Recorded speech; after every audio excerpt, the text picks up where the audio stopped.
আচ্ছা আপনি সারাটা দিন খালি পোলা পোলা পোলা পোলা করেন কেমন তো? হ্যাঁ, আঙ্গু তো এখন একটা সন্তানই হইল না। আপনি সব বাদ দিয়া আল্লাহর কাছে চান, আল্লাহরে কন যে আল্লাহ পোলা দাও আর মাইয়া দাও, একটা সন্তান আঙ্গরে দাও। তোর কথা মতন চলি তো আমি।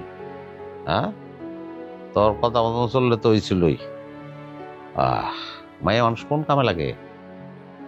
যাবে মারে কোন কামে লাগে?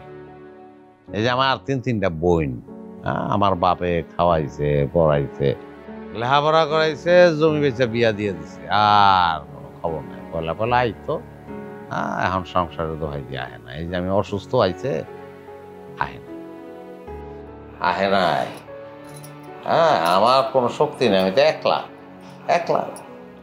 এলাকায় লোকজনের লগে যে একটু গ্যাঞ্জাম করবো, এই গ্যাঞ্জাম করবো সাহস আমি পাই না। বোন তিনটা যদি আমার তিনটা ভাই হইতো, আমি তাইলে একটু আউস মিডিয়ায় গ্যাঞ্জাম করতাম। আপনার মায়ের লগে গ্যাঞ্জাম করার দরকারটা কি আমার এখন? আর মায়ের আপনার সম্মান কম দেয়? হ্যাঁ, মিয়া ভাই সবাই তো ভালোই সম্মান দেয় আপনারে। বেশি বুঝিস না, জানোস মায়ের বিষয়ে কত কথা ছিল, সম্মান দেয়।